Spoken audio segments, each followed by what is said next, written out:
Hey, what's up, Xbox Live? I'm Andy Bravo Dudynsky, and this is the Halo Championship Series update. All four dead. Oh my God, he's turned back time.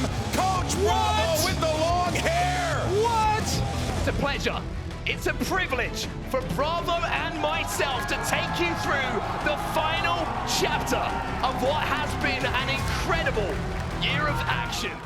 My journey through competitive Halo and growing up alongside Halo and competitive gaming has been really exciting and really long. I started watching and playing during Halo 1. Had no idea what it would lead to, but I think my start is one that is going to be shared with a lot of people in the Halo community and in the gaming community at large. But 8v8 Blood Gulch lands and CTF games that seemingly didn't end and were more likely to end with a system link cable failure than actually 3 flags going in. So at the time, we're kind of discovering the best players in the world on places like halo-pro.com, because this was pre-YouTube, and to find clips you had to be on really specific sites where they were hosted or download kind of zipped files to be able to download montages and things like that. And starting to get an idea of what the competitive landscape looks like, and there's just so much competitive momentum going into Halo 2.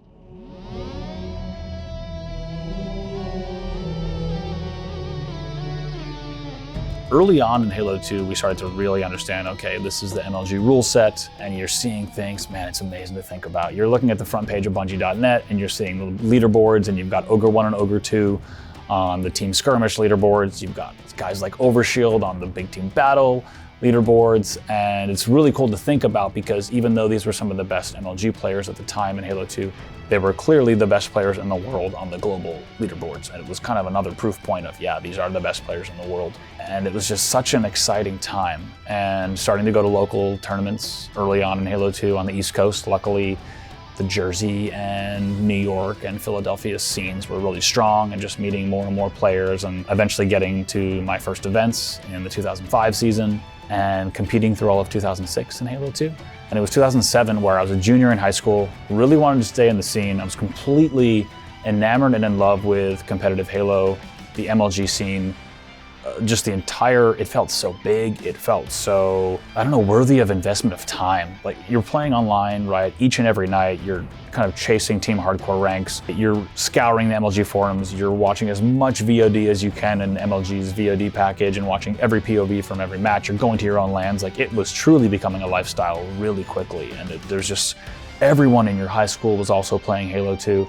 It was just this total package of, I guess, like, kind of value and validation that this shit was real, just day in, day out, and it really became a lifestyle.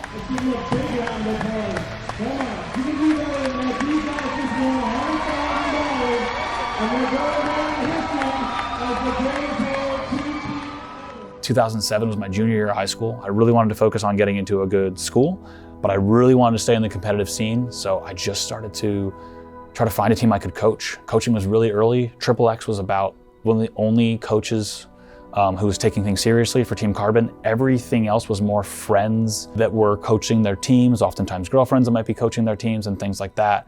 At the time, I would say XXX was kind of setting the stage for, like, oh yeah, coaching can be really taken seriously. And I remember just messaging a few teams and asking if they needed a coach, and a lot of them were just like cold messages, and ended up coaching an amateur team coming into the 2007 season. We did well enough where I kind of bounced around top teams, eventually kind of amateur teams onto top 12 teams, eventually top 8 teams, got top 6 at, I can't remember the year now, 2007 Nationals with FBI Icon.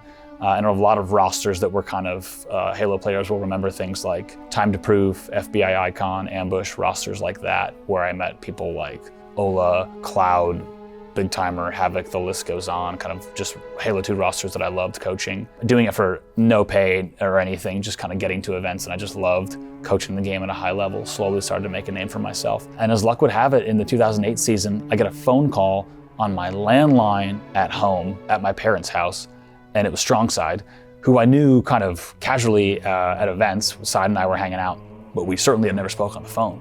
And Side says, hey, are you coaching anyone for Toronto? And I told him, I was like, I'm coaching someone right now, but that can change pretty quick. He's like, okay, would you like to coach Final Boss? We are landing right now at the Ogre's house in Ohio, and we want you to coach us for Toronto. And in the foreseeable future if you're interested. And I was just, you know, I didn't even, who knows what I said, but luckily I said whatever I needed to get the gig. And I remember shortly after that, Ogre 2 calls me. I don't even think him and Mike had spoken, because Ogre 2 asked me the same question. And I'm like, I've already said yes, but I'm gonna say yes again.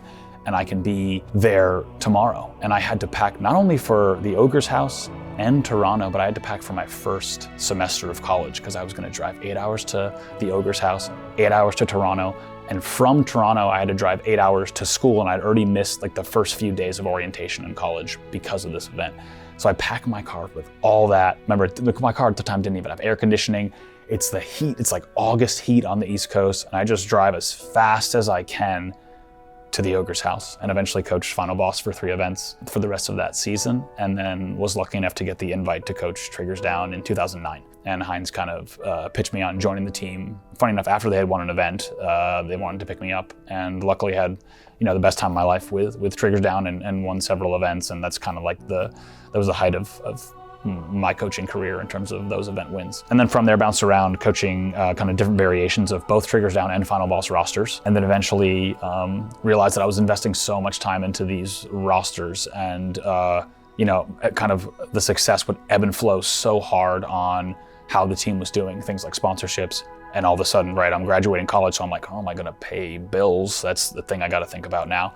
And I realized I just wanted to kind of go, I loved competitive Halo, and I wanted to kind of take things into my own hands. So that's when I started to do a little bit of commentating. Luckily, Puckett was kind of bringing me into the booth whenever we had an off series and I could talk about stuff.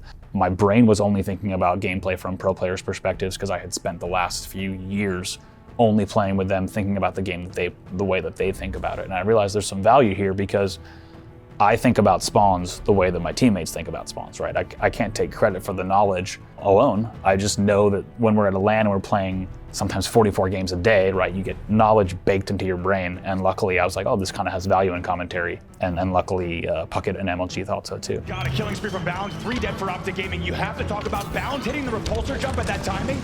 Actually got him out of the sight line of Trippy checking key door there on dummy door, and then he flies back and gets the double kill. It's just brilliant movement, brilliant timing from Bound. Me too, if he can find his targets. Lucid changes to the barrel rifle smartly to make sure that rocket is still in his hands. Oh my God. It's Bound time! Look at this, he's shooting some bodies as well. This is a rookie on a mission here. He leads this team in KD in this tournament. It's been an unbelievable performance, a triple kill late game with incredible rocket discipline as well. They now lead 44-37. So in combination with commentating, I also launched a YouTube channel and had a lot of fun doing that. Was lucky enough to get a kind of a surprise ask from 343 before, just after Halo 4 came out, if I would consider joining the team and kind of helping them think about some competitive things that we didn't know what they were going to be yet. Fast forward and launched the Halo Championship Series alongside Tashi and a small team, and really proud of kind of what we did then, and even prouder of the team that has supported and built it now. And that's kind of the fast track through the things that brought us here today. And how much does it come down to Bravo? Look how happy he is, man. I've never seen Bravo so happy. Sure, how long do you want me to go or not go? You were locked in. It was intense. I was, man. It was kind of crazy putting this jersey on again, looking in a hotel room mirror and putting a Triggers Down jersey on in the morning, and to be behind these guys, yeah, it was a blast. And it's crazy that the 15-year anniversary of Halo 3 falls on a championship Sunday to the day. It's kind of wild. So just big shout out to everybody here supporting the game, and I know everybody's been doing it for a long time, so yeah, it was a blast. Pop it off, and maybe that's exactly what he's trying to do. Make it a double performal. Guys, listen. If you love watching Halo, playing Halo, everything about Halo, then why on earth have you not subscribed yet? Click subscribe. Make sure you catch all the videos.